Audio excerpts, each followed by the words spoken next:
What does being a user of English mean to you? Is English just a tool that you pick out from your skills box and put into use every once in a while? Is English something that somebody else is going to teach you? So if you've answered yes to any of these questions, then you need to watch this video. And if you haven't done so yet, click the subscribe button and invite the bell to be notified every time I upload new content which will be relevant to you if you want to learn and use English in your everyday life. Hello, my name is Tanya Meyer and I'm an English teacher to adults. And in this video, we'll be talking about the role that you yourself play in becoming a more fluent and confident user of English.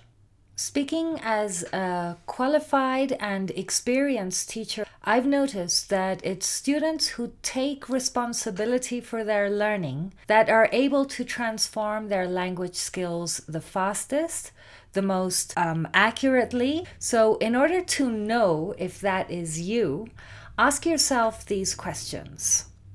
What degree of engagement do I have with English? By engagement, I mean, how much does it interest me? You can also ask yourself, what is my relationship with English? And what do I think about it? What is my opinion of English? And the most important question is, how do I feel about English? How do I feel about English? So you need to stop and to reflect on that question. And if the kind of thoughts that come up include words like difficult, struggle, challenge, impossible, then this is the video for you, because we are going to look at that relationship and we're going to see how we can improve it and heal it so that learning English is something that you can do without hardship, without struggle, without inner turmoil, but easily and naturally and fluently. And we're going to look at how we can integrate English into our everyday life with these 3 simple steps. But first, if you like what you hear, comment below with the first thing you think about when you hear the word English. Okay, ready? Let's start with the first step. The first step is this question. What is your main interest in life? What do you like? What do you enjoy? Whether it's an activity or a topic, a subject, then it can be anything, right? I mean, anything that's outside of work. So if, for example, you work in a technical position and you need a lot of manuals and you need to read a lot of stuff that isn't necessarily the most interesting for you, but is more a means to an end, that is the way in which you're able to carry out your job, then that's not what I mean. What I mean is, what do you like? What do you enjoy outside of work? So in your free time, what do you dream about? What is your ambition? For example, you might enjoy traveling and exploring the world. Yes, or you might enjoy sewing or knitting or cooking or walking or nature, gardening, history, biographies, pets, animals, carpentry, pottery, yoga, medicine. I mean, anything. What do you like? And whatever your answer is, whatever you spend a lot of time doing anyway outside of work, then just make the decision to do it in English. So any search that you make on your browser, any research you do, or any plans you have, just try and do them in English.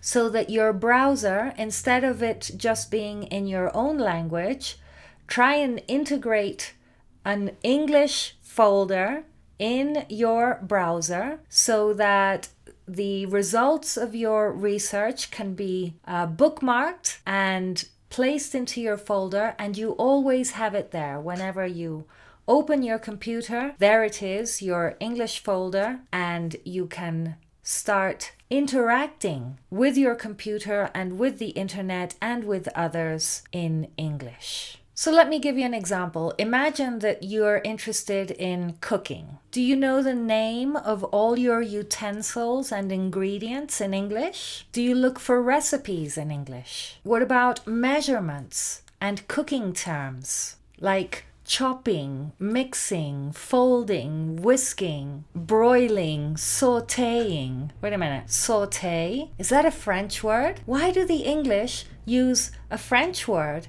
when speaking about cooking? So then you can take your research further.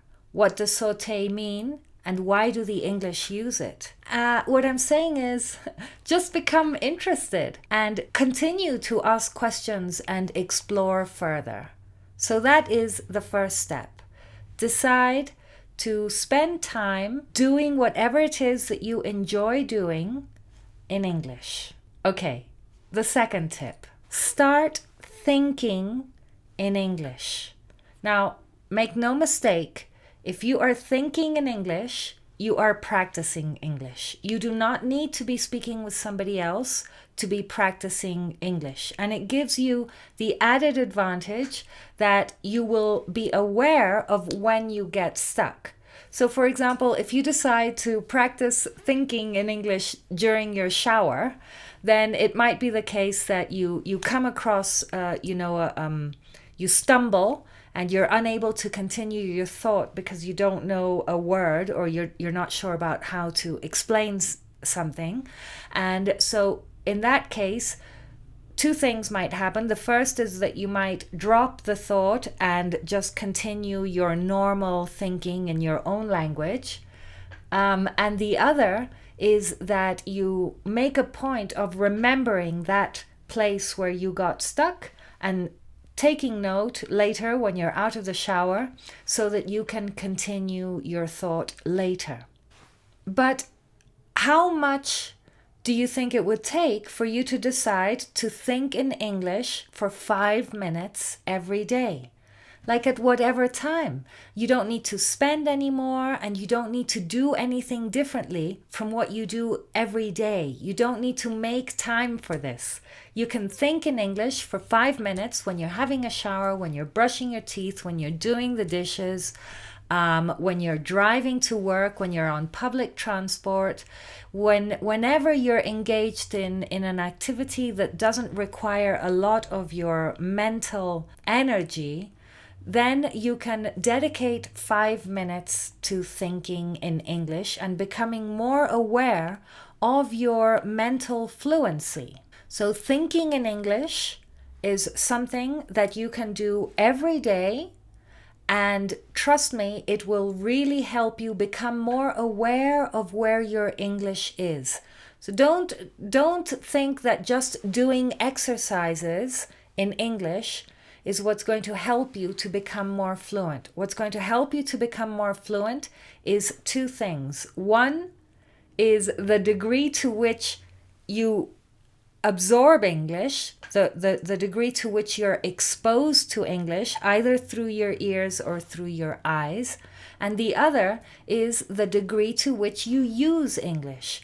The more you are exposed to English, then the more possibilities you have of becoming fluent and confident, but not necessarily. Exposure is a very important element, but it isn't the only one, and it isn't necessarily everything you need, because we know lots of people who live in English-speaking countries and they've been there for years and they still don't speak English. So exposure is definitely something you need, but it's not enough. The next stage is the degree to which you use it. Using English, and by using English, thinking in English is included there. This is how you will be able to really make progress. And the third step is to download my guide, which is a free PDF for you to download. It's called Your Ultimate Guide to Revolutionize Your English. This is what it looks like. Do download it. I'll leave a link for you in the description below. This PDF is a 31-page document which I have written to help you. 8 things that you can do to revolutionize your English without necessarily relying on English lessons or a private teacher. So this PDF is exposure to English through reading, but it's packed with ideas for you to know how to expose yourself to English more and learn more effectively, so that you're not wasting time thinking that you're learning when in fact that's not what's happening. Remember that it's your effort and not so much the teacher's experience, knowledge, and skill that is truly going to make a difference to your English. Something I always say to my students is, English is yours. Take ownership of it. It isn't out there. It isn't what other people use. If you are using English at any time, then English belongs to you. And so you can take ownership and responsibility.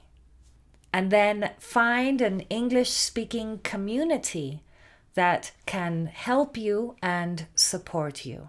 Usually these communities are groups of native or non-native speakers who are also interested in whatever it is that you are interested in. And because it's something you're already interested in, then you'll find people there that you can start socializing with, and you can really make progress that way.